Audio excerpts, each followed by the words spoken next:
If revealing the truth could destroy the very faith it was meant to protect, what would you choose, truth or silence? We are taught to believe that evidence must always be displayed, that silence is suspicious, and that what is hidden must be false. Yet history is not a courtroom, and survival is not a luxury. There are moments when silence is not the enemy of truth, but its last defense.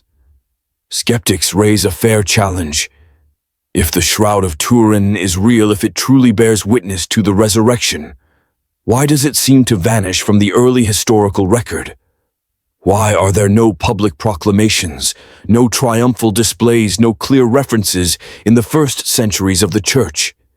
To many, this silence feels like an admission of fraud. But what if the silence was not a failure of evidence, but a strategy of survival? What if the early Church did not lack proof, but feared the consequences of revealing it?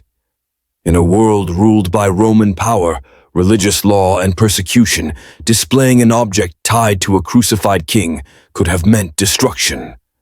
Beyond politics lay an even deeper danger, turning a sacred sign into an idol and living faith into spectacle. So we must ask the harder question: is silence always deception, or can it be wisdom? To answer that, we must enter the world of the early Church, where faith was illegal, memory was dangerous, and survival depended not on what was proclaimed, but on what was carefully hidden.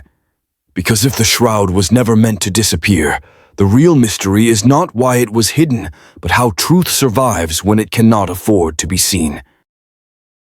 To understand why the Shroud of Turin remained hidden for centuries, we must return to a world where faith itself was a crime, and a single piece of linen could mean death. What later generations interpret as silence was not a lack of evidence, but a deliberate strategy of survival. To the Roman Empire, the shroud was not a holy relic, it was seditious material. Under the law of majesty, any rival claim to kingship was treason.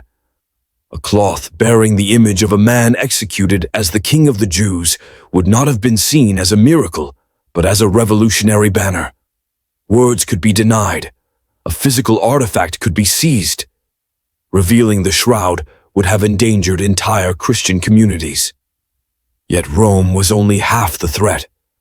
The early Church, still rooted in Judaism, faced another barrier: ritual purity.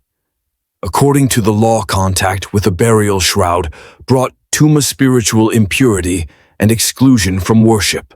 For a movement proclaiming Jesus as the fulfillment of the law, a blood-stained burial cloth risked being seen as desecration, not revelation. The apostles understood that Christ's holiness sanctified what he touched, but they also knew the world was not ready for that reversal. Beyond law and theology lay a harsher reality: survival. The early Church lived as a fragile network of trust, meeting in homes, hiding in catacombs, surrounded by informants and fear. A 14-foot cloth could not be casually displayed or safely stored. With no vaults or protection, the shroud endured only through disciplined silence, quietly moved and carefully concealed. The conclusion is unsettling but clear. The early Christians were not silent because they doubted what they possessed. They were silent because they understood its power. They hid the artifact so the message could live. They preserved the cloth in darkness so the gospel could remain in the light. Their silence was not a cover-up, it was the price of survival. But if Roman swords explain why the shroud could not be revealed, a deeper reason explains why it would not be. Beyond politics and purity, laws lay the greatest danger of all, turning a sacred sign into an idol and faith into mere sight. To understand that final safeguard, we must turn to the theological shield that kept the shroud hidden for the sake of the soul. If the Roman sword explains why the early Church could not reveal the shroud, there is a deeper reason why they would not. Beyond physical danger lay a spiritual risk, turning a sacred sign into an idol. To the apostles, the shroud was not merely an object to protect, it was a revelation that had to be carefully restrained. They understood something we often forget: a sign can become so powerful that it blinds us to the truth it was meant to reveal. In the Gospel of John, miracles are called Simeon signs, and Scripture shows these signs are dangerously double-edged. When Jesus multiplied the bread, the crowd did not seek the bread of life. They demanded more food. When Lazarus was raised, the authorities did not believe. They plotted to kill him, to erase the evidence. The early church learned this lesson well.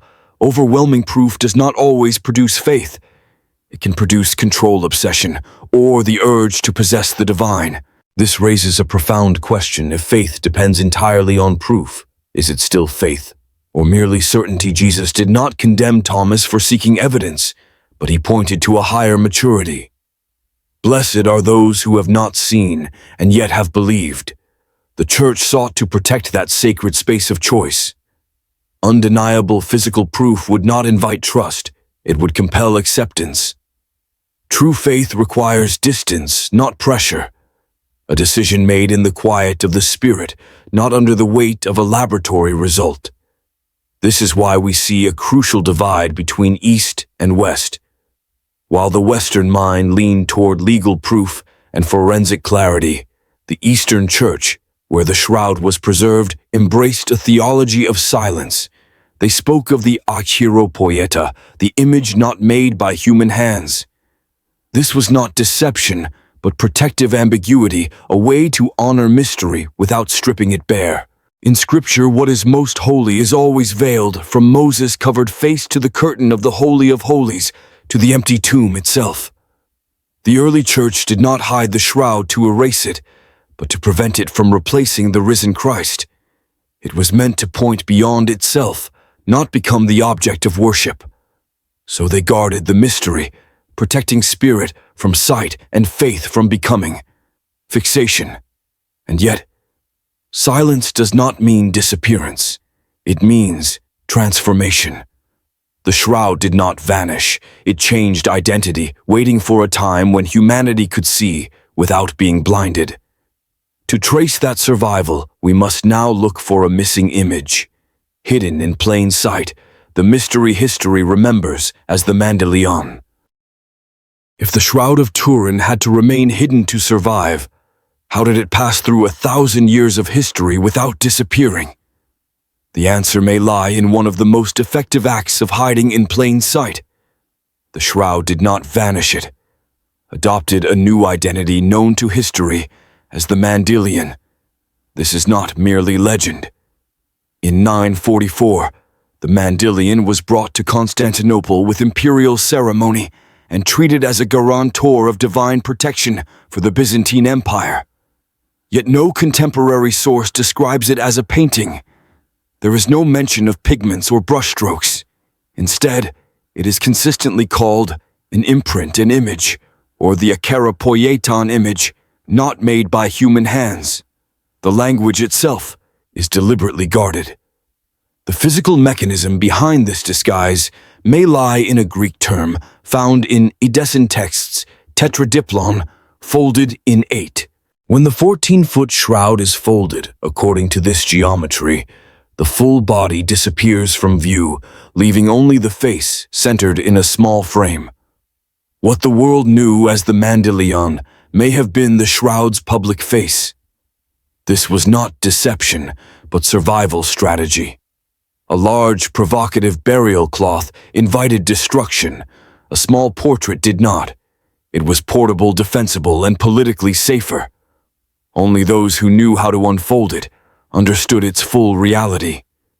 The focus on the face was also theologically deliberate. In biblical thought, the face represents personhood, the imago Dei.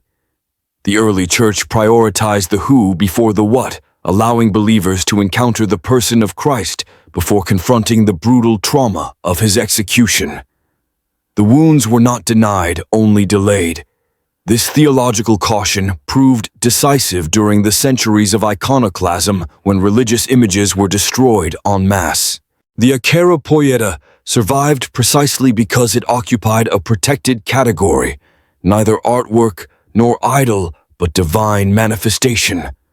No single document proves this hypothesis beyond doubt. But when history, language, geometry, theology, and survival logic converge, coincidence becomes an insufficient explanation. The shroud was not erased from history. It was folded into it, layered like scripture itself, waiting for the right moment to be unfolded. And that leaves us with the final question. Why now?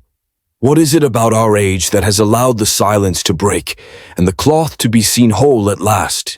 Perhaps the silence of the early church was never a gap in history, but a shield. A form of stewardship, a deliberate, perhaps providential restraint, forged in a brutal world.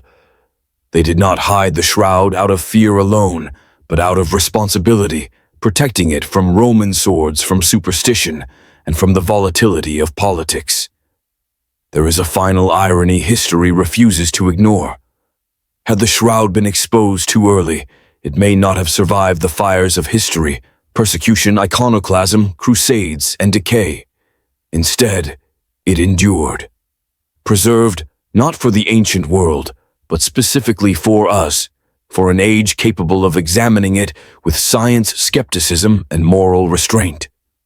Why this generation? Why now? Why does this silent witness emerge at the very moment we stand in the uneasy friction between faith and science? That is history. But history demands a response. So here is the choice. Is this silence a shield of wisdom or a veil of shadows? There is no middle ground in this mystery. Tell us what you think in the comments. We read them, we learn from them. And if you value conversations that dare to wrestle with questions, rather than silence them, consider subscribing. Because some truths do not shout, they wait.